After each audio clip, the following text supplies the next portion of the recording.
So, yan yung firewall na yan. Yan yung nagsisip-sip ng tubig. Kasi ito may bubong na to. Pero yung nasisip-sip niyang tubig yan, papunta dun sa baba. Inaano din ng mother pababa. Kasi kung tutusin, may bubong na po yan yung bakanting lote. Pero pakita ko lang sa inyo yung dito sa may yan tingnan nyo yan. Yung dating dito, nilagyan lang nila ng wallpaper para hindi yung basa. Pero talagang basang-basa siya. Yan, pinalitan na rin pala namin yung breaker. So, ayan. Yan, kumakatas talaga siya. Ayan. Ayan, hanggang doon po yan. Yung mga saksakan niya nag-aano. So, ito, kung mapansin nyo, yan may tubig siya, diba? Kung tutuusin ito, second floor ito sa taas. May bubong. Galing kasi itong tubig yan. Sisip-sipin niya. Hanggang dito na yan.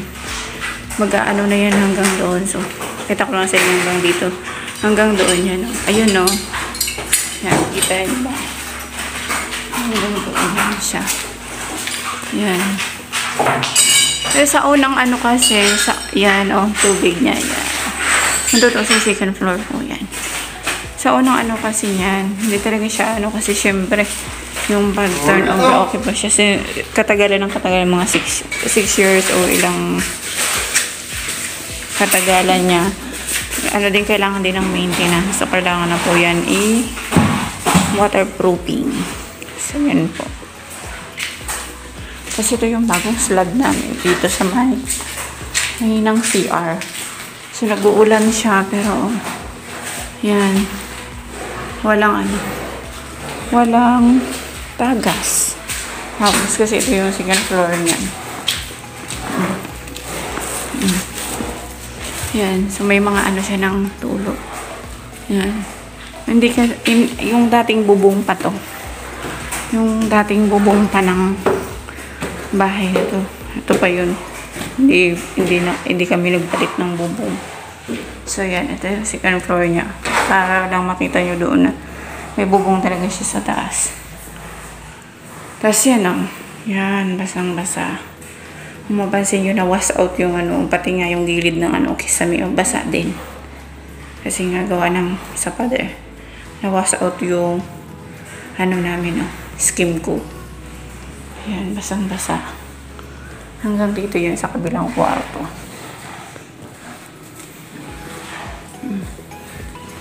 Yan na yung gilid. Yun. Tapos yun. Siya. Tapos pakita ko lang pala yung parting CR namin.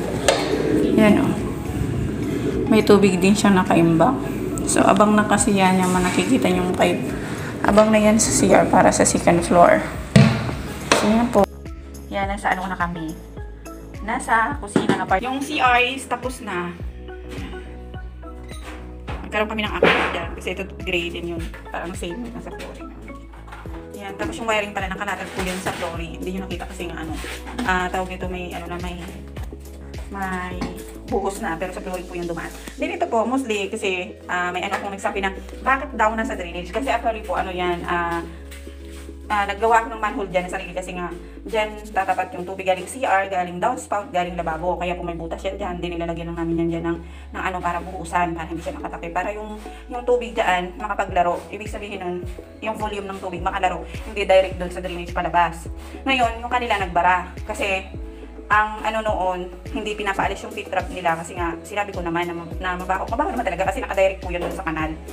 So, ang amoy niya, kapag wala yun, umaamoy dito sa mababa ng part, which is yung CR na floor drain. So, doon siya lumalabas yung amoy.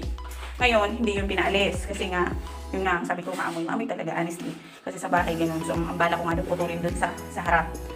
Ngayon, nagbara, tinik-tik. Siguro nagkamali yung, binutas. Nagkamali ng butas yung nakuha nilang mambubutas. Nahagip siguro wiring. Kasi ang latag ng wiring dyan, ganyan po talaga yan. Ganyan po namin yan nilalatag. Ngayon, hindi na namin yung kasalanan kung nagkamali yung nagbutas doon. Kasi ang butas naman talaga is ito. Yung gilid na yan. Yan. Yan yung may butas. So, nakaiwas po yung wiring, Kasi diyan po yung kinukuha. Diyan lang po pwede kumuha ng source. Kasi kung bakit diyan lang po kumuha ng source, pwede kumuha. Nilalagyan namin yan dyan ng tapos doon pa po kukuha, yung outlet na yung tingnan yung takbo.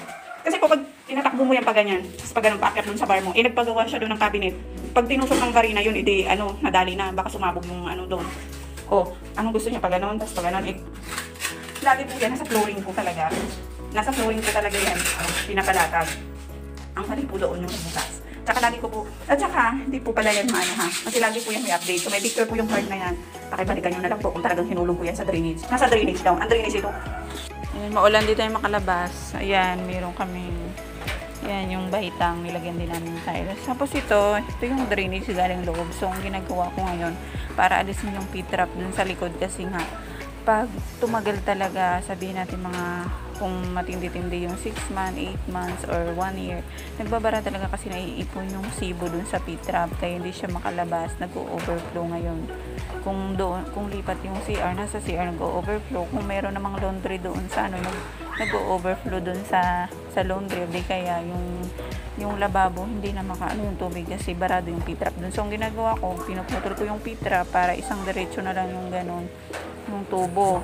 Tapos, pinuputol ko din dyan, nakakunik yan sa drainage, pinuputol ko rin dyan sa may drainage, kaya may manhole siya.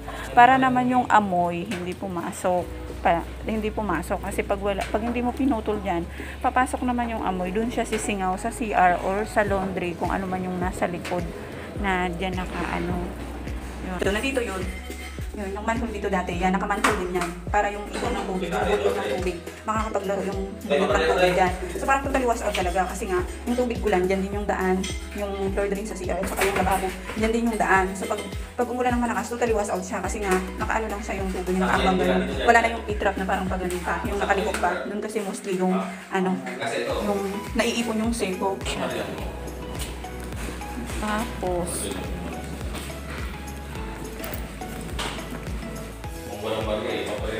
Tapos ito, gumamit kami dito ng 60 by 60. Kasi nito, to siya? Matte, kaya hindi madulas. Then, lalagyan ko na lang yan siya dyan goma. Tapos dito sa taas is, nakapag na dito. Skin coat din. Yan. So, balita yung kwarto to siya. So, yan. So, ito hindi ko na nilagyan ng cabinet kasi pauupahan lang naman siya. Yan. So, ito yan yung isang kwarto din. Ito po yung isa. So, nakaano na po to. Na siya, tawag nito, skin coat na din na nalihan na. Na lang, ipa-flat din, final coating na. So, yan, kung makita yung mapansin nyo, naka-diamond yung design ng kanyang pin light. Yan. Kasi nga, may siya dito. So, alanganin pagkaharap pa natin both sides. So, parang niya na lang kinortin pa-diamond niya. Yan. So, nandun yung isa. Yan. Tapos siya, naka-slab po yung back niyan. Yan. Sina-check na po namin bago namin kinasimahan. Tinignan namin kung may tagas. So, wala naman. Then, dito, eto yan. Nakaharap lang siya. Kasi nga, wala namang kasi. Yan. Yan, nakaharap ng mga Yan, nagkakabit ng center light. Tapos dito sa CR, nilipat kasi, minove kasi yung CR nito. Nakamove siya doon sa likod ng part. Yan yung dating CR. Yan. Dating CR din, meron din siya dito. Dito pala gumamit kami ng Alcoro na 60 by 60. Din meron siyang bar counter. Din nagpalagay ako ng ilaw para malagyan ng ilaw. Then ito yung pinakaki kong dito na lang siya magluluto. Tapos lababo. Yan yung lababo, nilagyan ko lang siya ng pitra para kung magbara may bukasan. Yun, tapos dito CR. Bali ito, nilagyan ko siya accent kasi ito mga sobra-sobra na namin tong tiles. Ito gray, then nag-accent ako dito ng white. Yan, then alam nyo naman, so paupahan lang siya. So, yan yung munang ginawa namin shower. Then, may kisame yan. Kasi kaya may mga tumble yung gilid. Kasi ito, tubig ulan. Ito, mga fittings ng CR sa second floor. Yan yung ganyan. Tapos ito yung bagong kabit yung toilet bowl. Tapos ito, mat din po yung ginamit namin dyan.